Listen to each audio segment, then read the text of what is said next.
그러니까 양쪽 다 거주자가 돼서 양쪽에서 다 세금 혜택을 받을 수는 없다는 겁니다.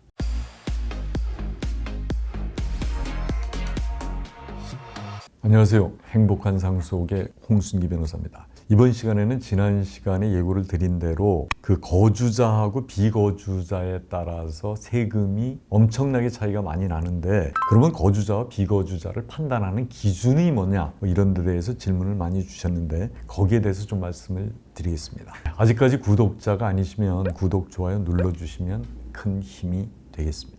우선 거주자 여부가 중요하다고 말씀을 드렸는데, 이제 그 부분에 관해서 조금 부연 설명을 드리면 이렇습니다. 거주자 여부에 따라서 과세 대상이 달라지는 거예요. 우리나라의 경우에 거주자라 그러면 우리나라에 있는 재산, 외국에 있는 재산까지 전부 다 상속세 과세 대상인데, 지금 만약에 비거주자라 그러면 우리나라에 있는 재산만 과세 대상입니다. 그리고 이제 거주자, 비거주자는 국적하고는 조금 다른 개념입니다. 그래서 지금 국적이 외국이라도 우리나라의 거주자가 될 수 있습니다. 그리고 이제 우리나라의 사람이라도 외국에 가서도 또 거주자가 될 수가 있거든요. 그래서 이제 그런 그 기준에 대해서 또 좀 말씀을 드리겠습니다.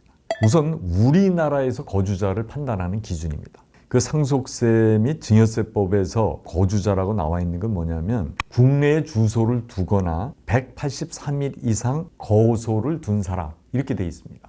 그러니까 183일이라는 게 1년에 딱 반이거든요. 그러니까 1년에 반 이상을 거소를 둔 사람, 이렇게 되어 있습니다. 그럼 이제 한번 그 주소라는 게 뭔지, 그리고 이제 이 법에서 얘기하는 거소라는 건 어떤 건지, 거기에 대해서 좀 설명을 드리면요. 우선 그 주소, 우리나라에 주소가 있다, 이렇게 하려면 이제 생계를 같이 하는 가족, 그 다음에 국내에 어떤 재산이 있느냐, 그 다음에 생활관계가 어떻게 되느냐를 객관적인 사실에 따라서 평가합니다. 그러니까 계속해서 183일 이상, 즉 1년에 반 이상을 우리나라에 있을 수 있는 직업을 갖고 있냐, 그 다음에 또 우리나라에 그 생계를 같이 하는 가족이 있냐, 그리고 지금 직업이나 재산 상태, 이제 여기에 비추어서 여러 가지를 판단했을 때 이건 우리나라에 계속해서 183일 이상 하여간 있으면서 계속 직업도 갖고 생활도 할 사람이다, 이럴 때 주소가 있다고 인정을 한다는 겁니다.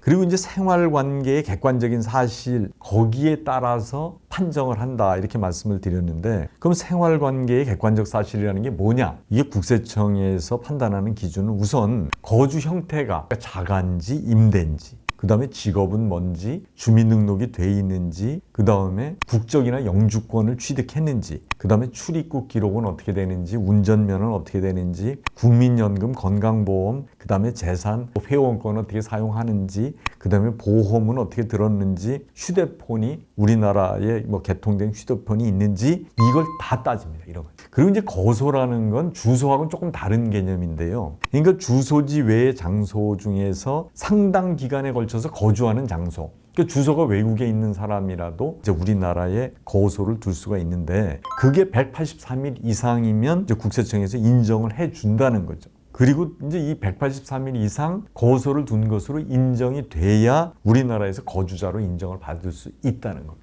그러면 미국에서의 거주자는 어떻게 판단하느냐? 미국은 이 사망시나 증여시에 미국의 본적지가 있느냐? 이 본적지를 영어로는 이제 도머사일, 이렇게 발음을 하던데, 도머사일이 있느냐? 이게 요건입니다. 그러면 미국의 본적지가 있는 거라고 어떻게 그러면 인정을 하냐? 이게 이제 사망하고 증여 때 다 이제 마찬가지인데요. 이게 단편적으로 적용하는 기준은 없습니다. 그러니까 이것도 우리나라처럼 굉장히 이제 여러 가지 상황을 고려하는 건데요. 그러니까 일반적으로 고려되는 사항으로 우선 거주하는 기간이 얼마나 됐냐, 그 다음에 주택을 가지고 있냐, 주택을 소유하고 있냐, 그 다음에 가족 구성원들이 어디에 사냐, 미국에 사냐. 미국에서 이제 봉사활동, 종교활동 이런 걸 굉장히 중요하게 여기시는데, 만약에 봉사활동을 한 근거 같은 것들이 있느냐, 친구 관계가 어떻게 되느냐, 그 다음에 이제 경제적인 걸로는 은행 계좌가 있냐, 그 다음에 미국에서 직장이 있냐, 그 다음에 사업체를 직접 운영하냐, 이런 걸 다 본다는 거죠. 그리고 이제 영주권을 가지고 있느냐는 또 고려하는 요소가 됩니다. 그러니까 미국에서도 여러 가지 상황을 종합적으로 고려해서 거주자 여부를 판단한다, 이렇게 이제 아시면 되겠습니다. 그래서 우리나라에서의 거주자하고 미국에서의 거주자를 말씀드렸는데 상속재산이 어디에 많으냐에 따라서 지금 어느 쪽의 거주자로 인정받을 것이냐를 잘 판단하셔서 거주자로 돼야 상속세를 엄청 많이 줄일 수 있다는 겁니다.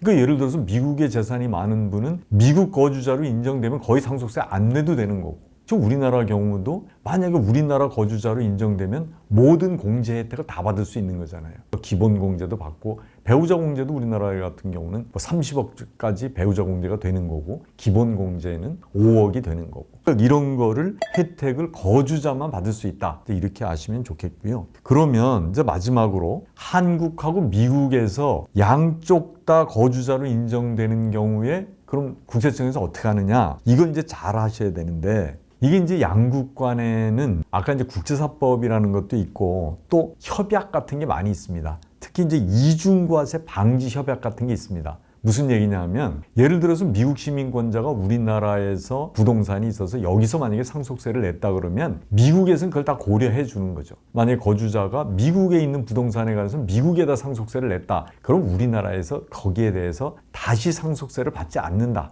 이런 취지입니다. 이제 여기서 그럼 양쪽 다 거주자로 인정될 수 있다. 이제 그러면 그럼 주거가 어디냐? 그 다음에 이해관계 중심지가 어디냐? 그 다음에 뭐 사업을 어디서 하냐? 뭐 일상적인 거소가 어디냐? 뭐 국적이 어디냐? 이런 데 따라서 둘 중에 하나의 거주자가 되는 거죠. 그러니까 양쪽 다 거주자가 돼서 양쪽에서 다 세금 혜택을 받을 수는 없다는 겁니다. 그러니까 어디에 부동산이 더 많은지 재산이 더 많은지를 판단하셔서 거기에 따라서 어느 쪽에 거주자가 되는 것이 세금에 유리할지를 미리 판단하셔서 계획을 하는 것이 좋다, 이렇게 말씀을 드릴 수가 있습니다. 이상 영상이 유익하셨다면 구독, 좋아요 부탁을 드리겠습니다. 그리고 다음에도 더 좋은 영상으로 여러분을 찾아뵐 것을 약속을 드리겠습니다. 감사합니다.